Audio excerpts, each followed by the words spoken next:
Volume study 4 ಯೆಹೋವನ ಮೈ ತೀರಿಸುವ ದಿನದ ಹರ್ಮಗೆದೋನ್ ಯುದ್ಧ ಅಧ್ಯಾಯ 7 ರಾಷ್ಟ್ರಗಳು ಒಟ್ಟುಗೂಡುವುದು ಮತ್ತು ದೇವರ ರೌದ್ರದ ಮಹಾ ಬೆಂಕಿಗಾಗಿ ಅಂಶಗಳ ಪೂರ್ವಸಿದ್ಧತೆ ಪುಟ 216 1879 ಮೊದಲು 17 ನುರಿತ ಜನರು 500 ಡಜನ್ ಪೊರಕೆಯನ್ನು ತಯಾರಿಸಲು 1 ವಾರ ತಗಲುತ್ತಿತ್ತು.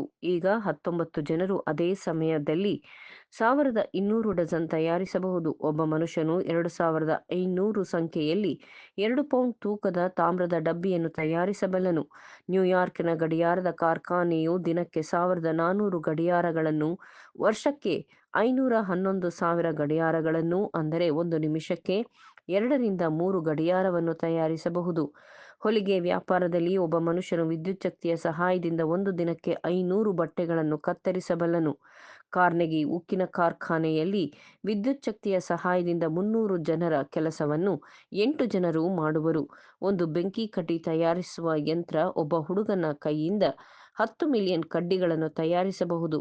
ಹೊಸದಾದ ನೈಗೆ ಮಗ್ಗವನ್ನು ಊಟದ 1 ಗಂಟೆ ಸಮಯದಲ್ಲಿಯೇ ಯಾರೂ ಗಮನವಿಡದೆ ಚಲಿಸಬಹುದು ಮತ್ತು ಕಾರ್ಖಾನೆ ಮುಚ್ಚಿದ ನಂತರವೂ 1.5 ಗಂಟೆ ಸ್ವಯಂಚಾಲಿತವಾಗಿ ನೇಯಬಹುದು. ಇಲ್ಲಿ ಪರಿಹಾರವನ್ನು ಹುಡುಕುವಂತೆ ಯುಗದ ಸಮಸ್ಯೆಯನ್ನು ಪ್ರಸ್ತುತಪಡಿಸಿದೆ. ಶಕ್ತಿಯು ನಷ್ಟವಾಗದಂತೆಯೂ ಮತ್ತು ಬೇಡಿಕೆ ಪೂರೈಸುವಂತೆಯೂ ಹೇಗೆ ನಮ್ಮ ಶಕ್ತಿಯನ್ನು ಮತ್ತು ನಮ್ಮ ಅವಶ್ಯಕತೆಯನ್ನು ಜೋಡಿಸುವುದು? ಈ ಸಮಸ್ಯೆಯು ಪರಿಹಾರವಾದರೆ ಆಗ ಬಳಲಿದ, ಅತಿಯಾಗಿ ಕೆಲಸ ಮಾಡಿದ ಜನರು, ದಾರಿದ್ರ್ಯರು, ಹಸಿದವರು, ಅಭಾವಕ್ಕೊಳಗಾದವರು, ತುಳಿತಕ್ಕೊಳಗಾದವರು ಇಲ್ಲವಾಗುವುದು ಸ್ಪಷ್ಟ. ಅಸಂಖ್ಯಾತ ಪರಿಹಾರಗಳನ್ನು ಪ್ರಸ್ತಾಪಿಸಲಾಗಿದೆ, ಆದರೆ ಇದುವರೆವಿಗೂ ಯಾರಿಗಾದರೂ ವಾಸ್ತವವಾಗಿ ಅಥವಾ ಸ್ಪಷ್ಟವಾಗಿ ಅನ್ಯಾಯವಾಗದಂತೆ ಯಾವುದೂ ಅನ್ವಯಿಸುವುದಿಲ್ಲ. ಜಗತ್ತಿಗೆ ಎಂದೆಂದಿಗೂ ತಿಳಿದಿರುವ ಹಾಗೂ ಈ ವಿಷಯದಲ್ಲಿ ಯಾವ ಮನುಷ್ಯನು ಜನರನ್ನು ಬೆಳಕಿಗೆ ನಡೆಸುವನೋ ಆತನೇ ತನ್ನ ಸಂತತಿಯ ಮಹಾನ್ ನಾಯಕನು ಮತ್ತು ಮಹಾನ್ ಪೋಷಕ. ಮುಂದಿನ ಶೀರ್ಷಿಕೆ ಮಹಿಳಾ ಸ್ಪರ್ಧೆಯು ಒಂದು ವಿಷಯವಾಗಿದೆ. Female competition a factor. ಪರಿಗಣಿಸಬಹುದಾದ ಮತ್ತೊಂದು ಅಂಶವೇನೆಂದರೆ ಮಹಿಳಾ ಸ್ಪರ್ಧೆ.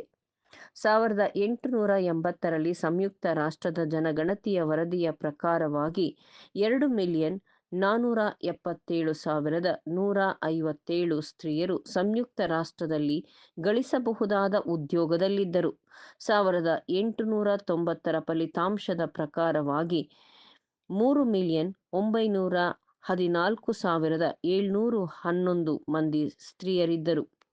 ಶೇಕಡ 50ಕ್ಕಿಂತಲೂ ಹೆಚ್ಚು ಮಹಿಳಾ ಉದ್ಯೋಗದ ಹೆಚ್ಚುವಿಕೆಯು ಲೆಕ್ಕ ಪುಸ್ತಕದ ನಕಲು ಮಾಡುವುದು, ಶೀಘ್ರಲಿಪಿ ಇವುಗಳು ವಿಶೇಷವಾಗಿ ತೋರಿಬರುತ್ತವೆ. 1880ರ ಜನಗಣತಿಯು 11,756 ಸ್ತ್ರೀಯರು ಉದ್ಯೋಗಸ್ಥರಾದರೆಂದು ಸೂಚಿಸುತ್ತದೆ. 1890ರ ಜನಗಣತಿಯು 168,374 ಸೂಚಿಸಿತು. ಈಗ ನಾವು ಸುರಕ್ಷಿತವಾಗಿ ಹೇಳಬಹುದಾಗಿದ್ದು 1912ರಲ್ಲಿ ಗಳಿಸಬಹುದಾದ ಉದ್ಯೋಗಸ್ಥ ಸ್ತ್ರೀಯರು 10 ಮಿಲಿಯನ್ಗೂ ಹೆಚ್ಚು ಮತ್ತು ಇವರೂ ಕೂಡ ಯಂತ್ರೋಪಕರಣದಿಂದ ಹೊರದೂಡಲ್ಪಟ್ಟಿದ್ದಾರೆ. ಉದಾಹರಣೆಗೆ, ಪಿಟ್ಸ್ಬರ್ಗ್ನಲ್ಲಿ ಕಾಫಿ ಹುರಿಯುವ ಸ್ಥಾಪನೆಯು 2 ಹೊಸದಾಗಿ ಅನ್ವೇಷಿಸಿರುವ ಕಾಫಿ ಪ್ಯಾಕ್ ಮಾಡುವ ಯಂತ್ರಗಳನ್ನು ಸ್ಥಾಪಿಸಿತು. ಇದನ್ನು 4 ಸ್ತ್ರೀಯರು ಚಲಾಯಿಸುತ್ತಾರೆ. ಇದರಿಂದ 56 ಮಹಿಳೆಯರನ್ನು ಕೆಲಸದಿಂದ ವಿಸರ್ಜಿಸಲಾಯಿತು. ಸ್ಪರ್ಧೆಯು ನಿತ್ಯವೂ ತೀವ್ರವಾಗುತ್ತಿದೆ ಹಾಗೂ ಪ್ರತಿಯೊಂದು ಮಹತ್ವಪೂರ್ಣ ಆವಿಷ್ಕಾರವು ಕಷ್ಟಕ್ಕೆ ಮತ್ತಷ್ಟು ಕಷ್ಟ ಕೂಡಿಸುತ್ತಿದೆ. ಸ್ತ್ರೀ-ಪುರುಷರು ನೀರಸ ಕೆಲಸದಿಂದ ಬಿಡುಗಡೆ ಹೊಂದಿದ್ದಾರೆ ನಿಜವೇ, ಆದರೂ ಅವರು ನಿಷ್ಕ್ರಿಯರಾದಾಗ ಯಾರು ಅವರನ್ನು ಮತ್ತು ಅವರ ಕುಟುಂಬವನ್ನು ನಿರ್ವಹಿಸುತ್ತಾರೆ?